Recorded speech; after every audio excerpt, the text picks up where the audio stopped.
Hamza Shurz, despite my little swipes at him in the past about bashing up Bradley Skeet when he was on the floor, he's gone on to be a class operator, and he is a genuine potential world champion in the waiting, isn't he? Yeah. Absolutely. You know, in this fight that he's fighting Carlos Adames, yeah? Yeah. I think this is a fight that he'll win. It's a very winnable fight. Carlos Adames, you can't overlook this guy. People that don't know him, he's a switch hitter, boxes out of the orthodox stance, switches to southpaw, very quick with his hands, quick with his feet as well, good punch output. Yeah, it's a winnable fight for Shurz for sure, but it's a tough fight, as you would expect for the WBC world title. Of course, but I think that Shurz comes through this one, I do, but Adames is a class act. People may not have heard of him, but so is Hamza, and that's the difference. I think that Hamza, when you look at him, we've been talking about him being the best prospect, you know, globally in recent times. He's not the prospect anymore. Now he's getting his opportunity, and I think he comes through. Yeah, I fancy Hamza to win it, but Adames, that's a great fight. That could be fight of the night, actually. For him to be that big, hitting that weight, is absolutely ridiculous. Yeah, sure. He's a big boy, he's Hamza Shurz. And the thing that will give him confidence coming into this, because Carlos Adames is going to ask him questions. Yep. But look at his finish streak. What is it, 14 on the spin now for Hamza? He knows he's got the power to do anybody, whether it be to the body, to the chin. I think he'll come through, but it's going to be a tough night. It's a tough night, yeah. So, jumping ahead and assuming that he does, is there a case to be made in anybody's mind? And I find myself almost reluctant to say it, but I will say it. Is there a case in our mind to see Shurz fighting Eubank Jr.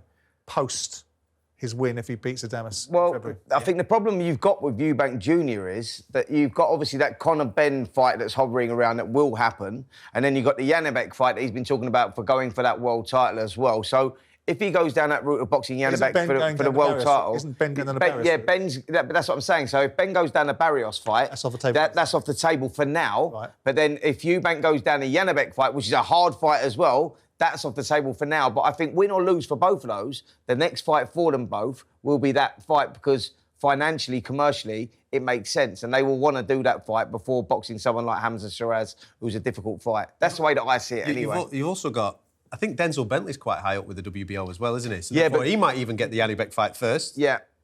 So... And listen, I know he's been there before and got beat, and he might get beat again, but if he pulls it off... I mean, Eubank can lose to Shurz and still fight Benn, can't he?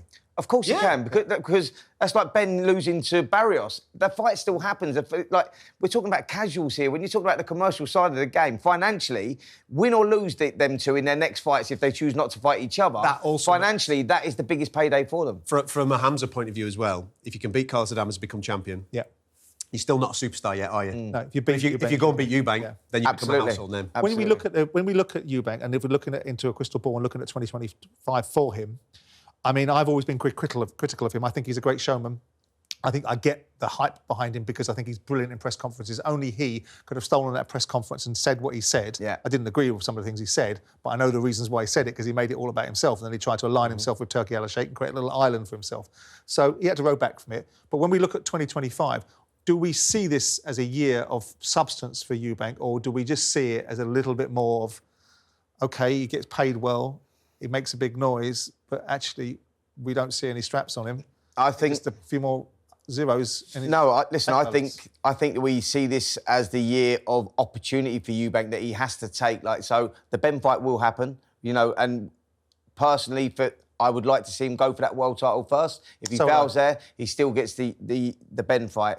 You know, if he goes and loses to Conor Benn first, the world title fight never happens anyway. So let him choose that. I would like to see him take that route, and I think that opportunity will be there for him. I think that Ben Shalom and Boxer can put that opportunity on the table, and the Conor Benn fight still happens whether he loses to Barrios or not. If you were imagining it for Eubank, what do you think is going to happen this year? Do you think the way I've described it is this going to be an economic return? Yeah. Or do I think there's going to be? I don't think he's going to change. I'm probably of a very similar mindset towards Chris, like you are. Frustrated because I know that opportunities have been presented to him in the past to be fighting for particular titles, and that he's not taken those opportunities because he's a prize fighter and therefore he has a particular worth. I personally think there's a lot of worth in becoming a world champion, of which then maybe increases your worth.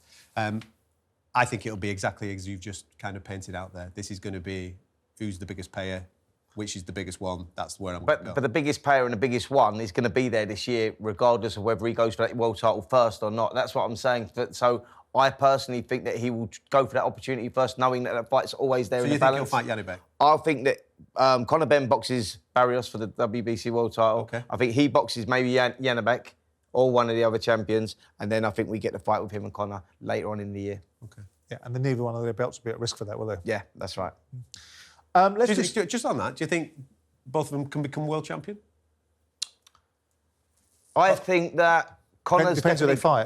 Conor's Conor against Barrios? Do I think Conor beat? I think Conor can beat Barrios. Barrios. Yeah, I do as well. I think there's an air of vulnerability around Barrios. Barrios is very good, and he's good if he uses his range well. Got quick hands, but he can be hit as well. And I think that you may give Conor the edge going into that Barrios fight for sure. And Chris at 160 against Janibek? That's a tough fight. I think that Janibek would start. I mean, to paraphrase Billy Joe Saunders, I don't think while he's got a hole in his arse, he wins a world title.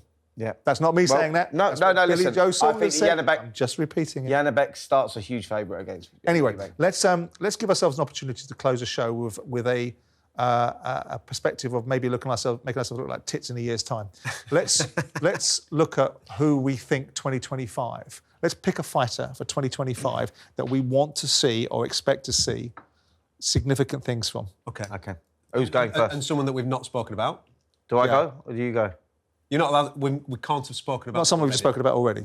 Yeah, go on. And they can't have a world title. So don't be picking Hamza Shurz because he's got a world title fight booked. All right. No. I'm talking about a guy. Yeah, right. I've got my own. Okay. From a British point of view, I expect a big year. There's two guys that I've got. Hold on, mate. You're allowed one. No, I'm going to pick two. Oh, okay. I'm going to go for Sam Noakes. I think Sam Noakes will get an opportunity to fight for a world title this year, maybe against Denis Baranchyk. What I've seen of him, he's not just power, he's got brilliant feet, brilliant hands, he's got really good ring IQ. I think Sam Noakes will become a world champion this year.